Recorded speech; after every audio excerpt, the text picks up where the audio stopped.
يا ذا الأسماء الحسنى يا خالقنا غفرانا نسألك وأنت الأسمى نأمل عفوك سبحانا.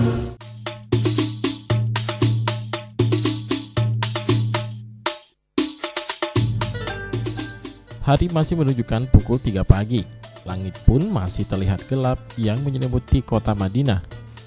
Para jamaah yang ingin menunaikan sholat tahajud dan dilanjutkan sholat subuh sudah berduyun-duyun mendatangi Masjid Nabawi.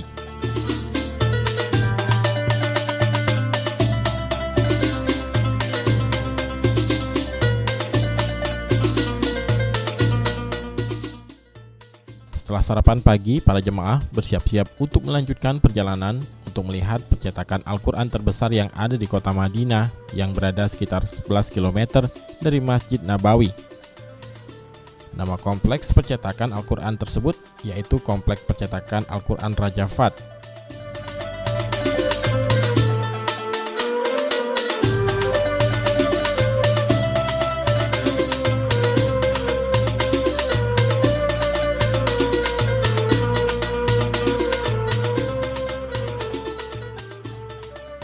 Hari ini kita ke perpustakaan Al-Quran di kota Madinah, sekaligus percetakan Al-Quran yang merupakan percetakan terbesar di kota Madinah dan terbesar di dunia.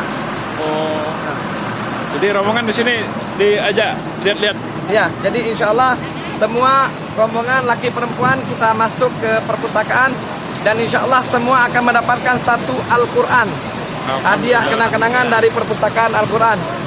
Dan perpustakaan ini mengeluarkan Al-Quran yang hanya ada boleh di Masjidil Haram dan Nabawi, itu hanya Quran yang dikeluarkan oleh percetakan Al-Quran di Madinah ini.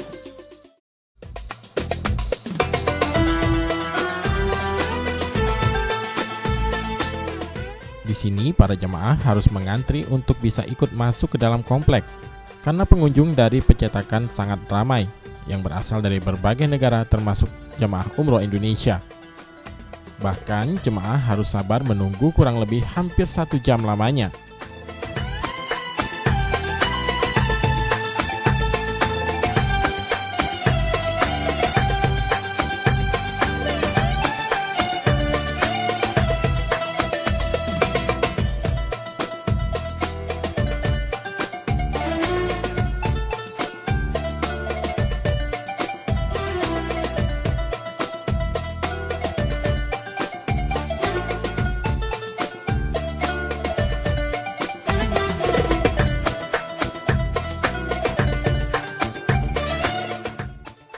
Setelah sabar mengantri, akhirnya para jamaah pun bisa masuk dan melihat langsung proses pencetakan Al-Quran yang terbesar di Arab Saudi tersebut.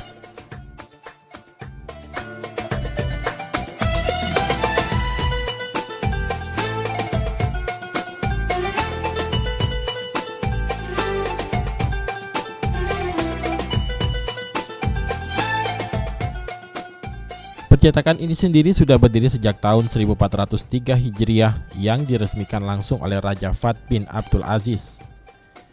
Percetakan ini bertujuan untuk membantu umat Islam dalam membaca Al-Quran di seluruh dunia dengan terjemahan berbagai macam bahasa. Percetakan ini telah memproduksi sekitar 10 juta kopi per tahun. Hingga saat ini hanya Al-Quran hasil percetakan Raja Fat inilah yang boleh beredar di Masjid Nabawi dan Masjidil Haram.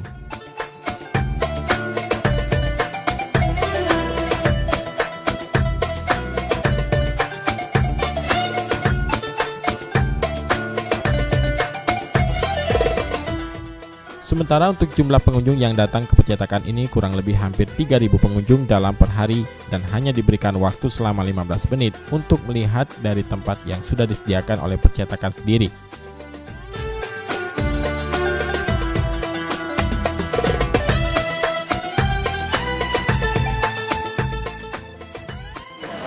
Di sini ada Al-Quran terjemah dari berbagai negara. Kita bisa saksikan Al-Quran cetakan Madinah asli dengan berbagai bentuk dan ukuran. Al-Bukhari. Dari zaman ke zaman ya? Ya, dari masa ke masa, dari zaman ke zaman. Semua tertulis di sini. Yang di depan tadi kita melihat Al-Quran yang cetak khusus untuk orang-orang yang tunanetra.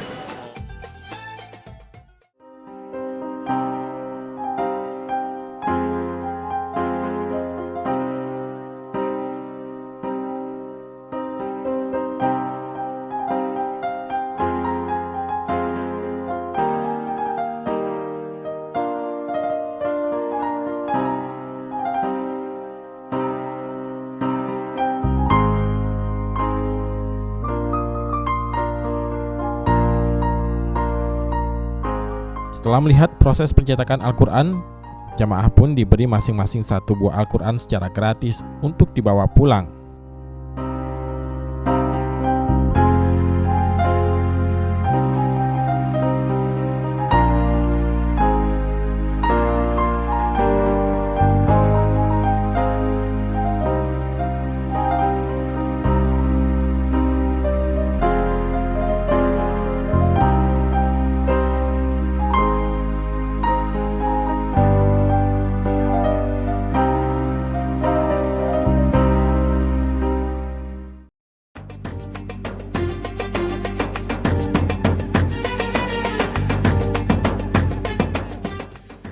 Setelah melihat percetakan Al-Quran terbesar di kota Madinah, jemaah pun melanjutkan perjalanan ke sebuah pegunungan yang masih berada di kota Madinah, yaitu Jabal Mahnet, yang terletak sekitar 60 km dari Masjid Nabawi kota Madinah.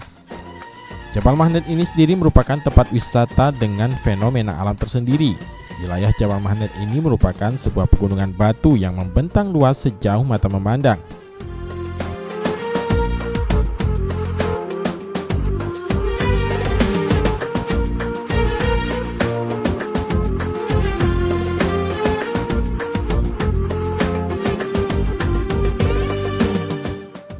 Di wilayah Jabal Mahnet ini terdapat unta dan kendaraan yang disewakan oleh masyarakat setempat untuk sekedar berkeliling dan berfotoria.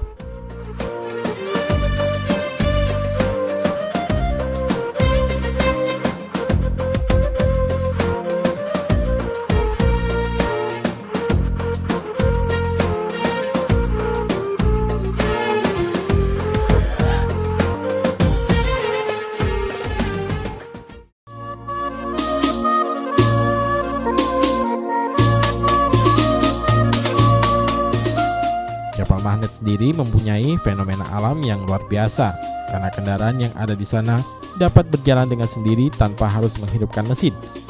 Bahkan dalam keadaan mesin dimatikan bisa berjalan dengan kecepatan tinggi hingga 100 km per jamnya.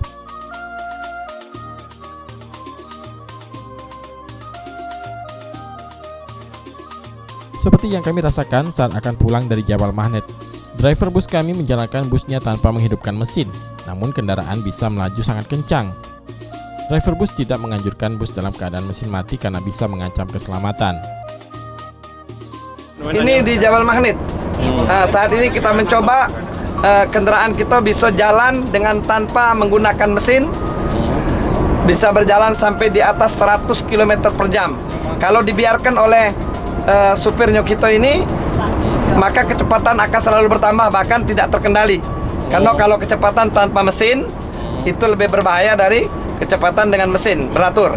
Nah, jadi mudah-mudahan supir ini sudah jadilah pucuk katus nih.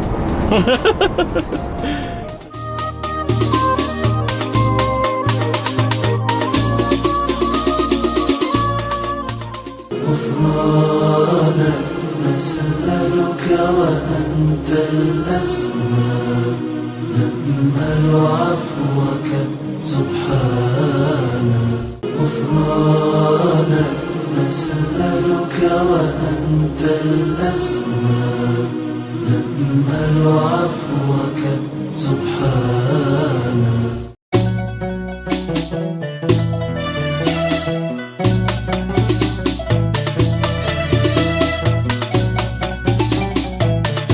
Keesokan harinya kami diajak Ustadz Ali Karor untuk melihat pasar yang tak jauh dari Hotel Aslohia tempat kami menginap. Yang katanya pasar ini harga barangnya lebih murah dibanding toko yang ada di sekitar Masjid Nabawi. Assalamualaikum. Kita rencana nak ke pasar 16 di kota Madinah. Wah. Pasar 16 kota Madinah. Cari apa kita, Beb? Cari oleh-oleh yang murah meriah. Alhamdulillah. Alhamdulillah. Kalau di Masjidil Haram Nabawi, harganya di sana bisa setengah harga. Wow. Insya Allah. Siap. Banyak pasukan, Beb, melok, Beb. Banyak ini ada 10 lah. Yang muda-muda gitu Yang aja. gagah-gagah, ya? Iya, yang gagah-gagah.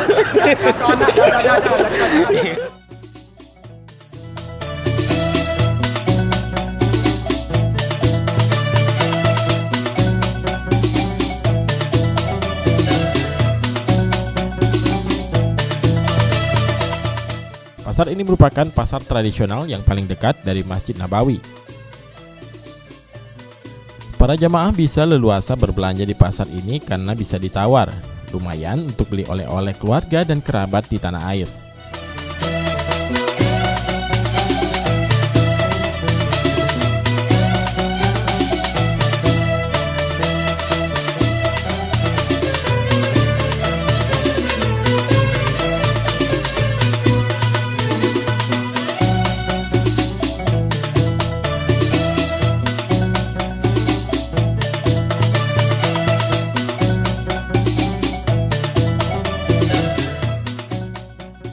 عندك يا ابو الشباب Asli buatan mana? Asli ini kalau yang aslinya dia yang biasa dijual 150 real tapi dia jual 75 kata Wah, dia. ini wholesale Kalau yang KW 40. Oh, itu asli ya, ori. Asli disort. Kelebihannya. Ini apa? Halusnya? Lebih halus. Lebih lembut halus. ya.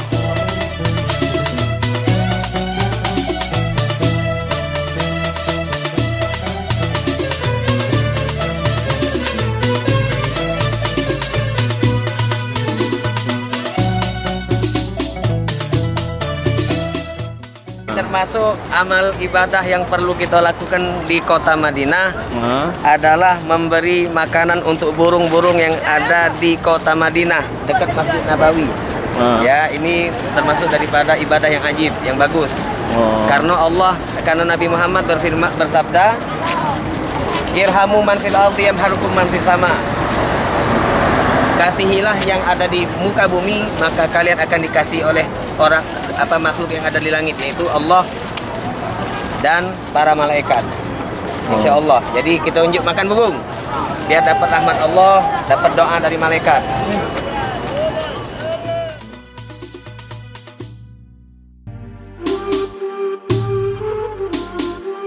Setelah belanja sore harinya kami para jamaah diberikan manasik yang dipimpin langsung oleh Habib Qasim Al-Kaf untuk persiapan ibadah umroh ke kota Makkah. Para jamaah diberikan tausiah dan pengetahuan selama menjalankan ibadah umroh di kota Makkah.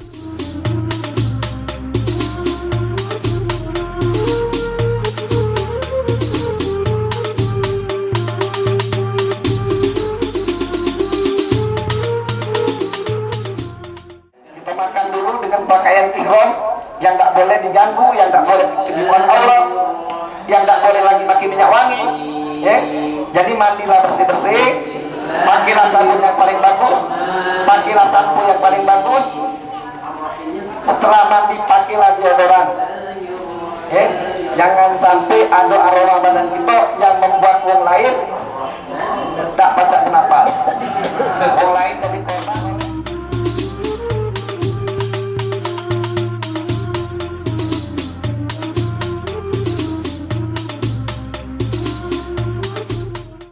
Setelah diberikan manasik, jamaah pun dipersilakan bersiap untuk berangkat ke kota Makkah dan menggunakan pakaian ihram bagi jemaah pria. Alhamdulillah hari ini kita sudah 5 hari berada di kota Madinatul Munawwarah. Hari ini kita akan menuju ke kota Makkah, akan melaksanakan ibadah umroh yang merupakan tujuan utama dari keberangkatan umroh kita. Insya Allah mudah-mudahan sampai hari ini semua jemaah sehat walafiat dan insya Allah mereka semua dapat melaksanakan ibadah umroh dengan baik, diberikan kemudahan oleh Allah Subhanahu Wa Taala sampai mendapatkan umroh yang makbul insya Allah.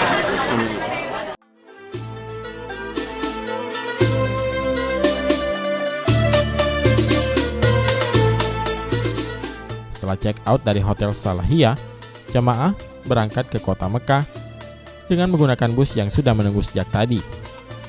Dalam perjalanan sendiri, jemaah diwajibkan mengambil mikot di Masjid Bir Ali yang berada 11 km dari kota Madinah. Masjid Bir Ali ini sendiri merupakan tempat mengambil mikot makani, yaitu wajib bagi jemaah yang datang dari kota Madinah untuk mengambil mikot di Masjid Bir Ali sesuai dengan perintah Rasulullah Muhammad SAW.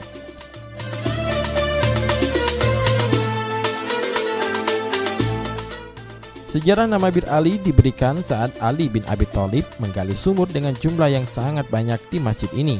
Oleh karenanya tempat ini diberi nama Bir Ali, bir yang artinya adalah sumur dengan bentuk jamak.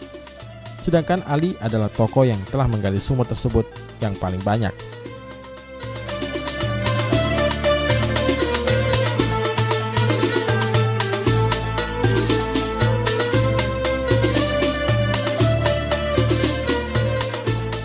Setelah Setelah mengambil mikot di Masjid Bir Ali, jamaah pun melanjutkan perjalanan ke kota Mekah selama kurang lebih 6 jam.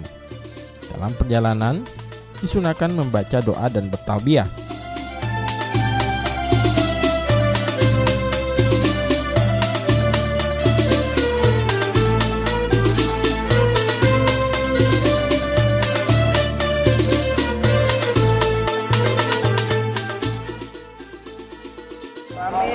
Tolong jangan berpisah-pisah saling jingoi, jangan nak doa panjang-panjang, sedikit saja jadilah. Rabbana atina fid dunya hasanah, cukup. Wa fil akhirati hasanah, jangan lupa. Wa qina adzabannar, sama-sama baca. Nah, kemudian lagi langsung balik lagi ke sini ya.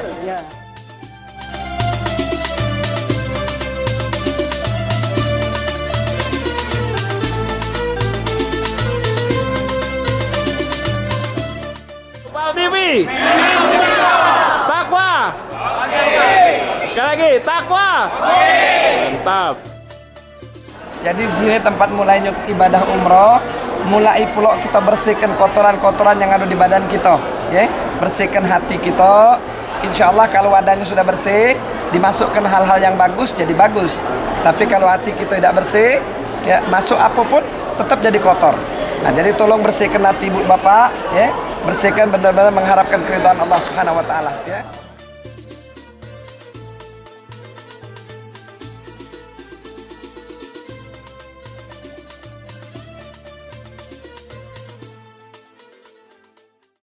غفرانا نسألك وأنت الأسمى نأمل عفوك سبحانا غفرانا نسألك وأنت الأسمى نأمل عفوك سبحانا.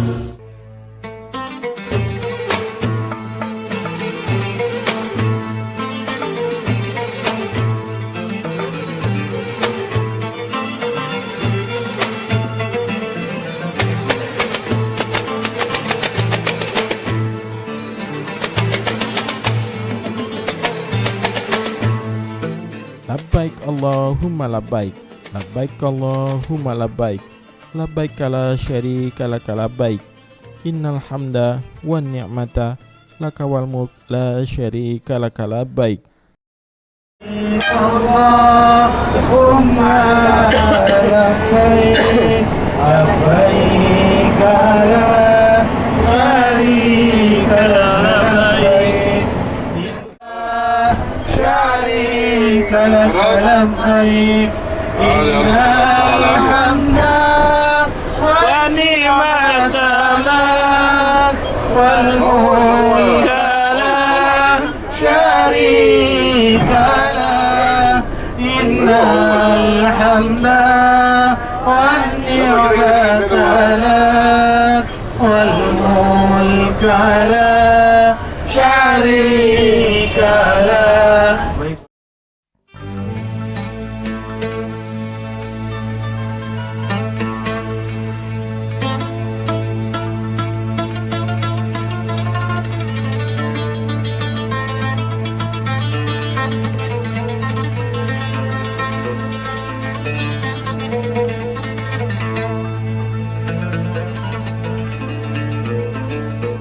Sesampai di kota Mekah, jemaah dipersilakan beristirahat sejenak lalu makan malam.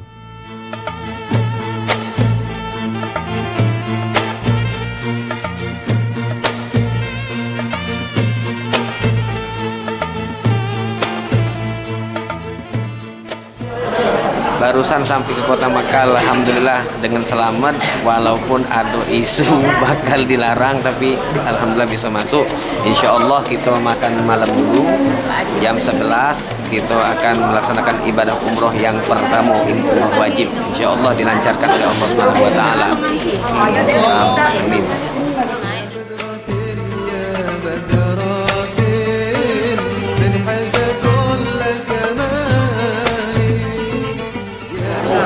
Assalamualaikum warahmatullahi wabarakatuh. Kita mau menuju tawaf. ماذا يعبر عن علاك مقالي يا بدر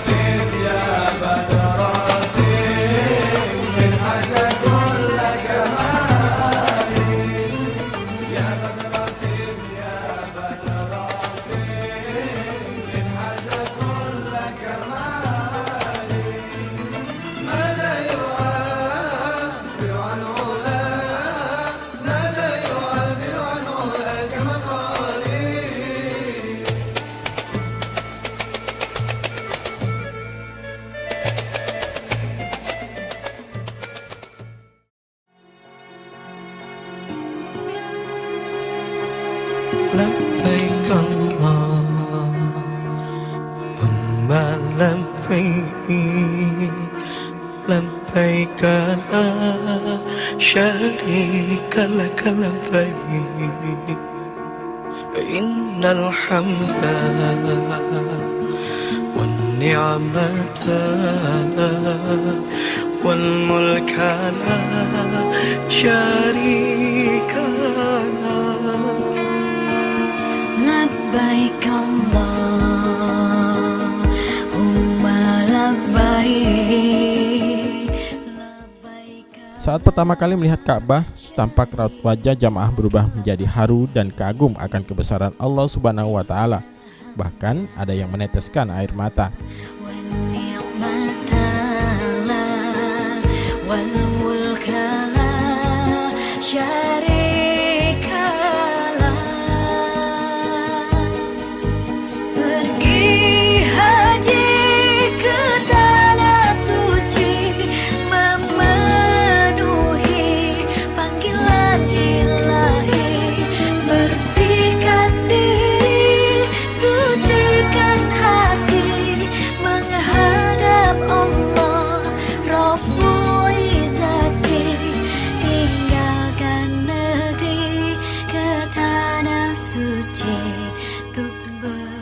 Setelah melakukan tawaf sebanyak 7 kali mengelilingi Ka'bah dengan membaca doa yang dipimpin langsung oleh Ustadz Ali Karor, para jemaah langsung melanjutkan sholat sunat tawaf di depan Ka'bah dan menjalankan sunat umroh berikutnya, yaitu sa'i di Bukit Safa Marwah sebanyak 7 kali. Di mana menurut sejarahnya Bukit Safa Marwah ini merupakan momentum istri Nabi Ibrahim alaihissalam, yaitu Siti Hajar, ketika mencari sumber air untuk memberi minum anaknya, yaitu Nabi Ismail alaihissalam, yang sedang kehausan setelah mengelilingi Bukit Safa dan Marwah.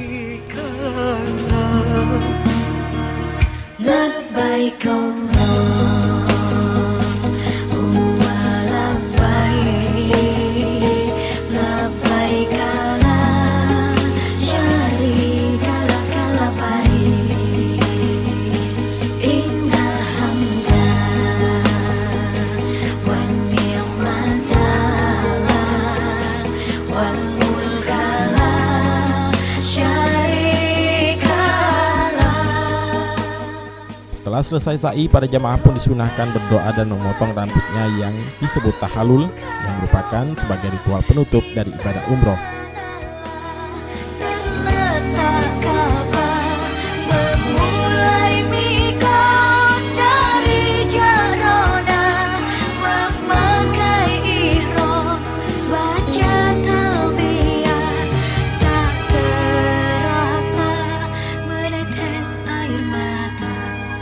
Melihat keagungan Allah Ta'ala, rahmat Allah yang berlimpah ulang dengan hati bahagia. Labbaik Allahumma labbaik, labbaik la sharika laka labbaik, innal hamda wan ni'mata laka wal mulk la sharika lak.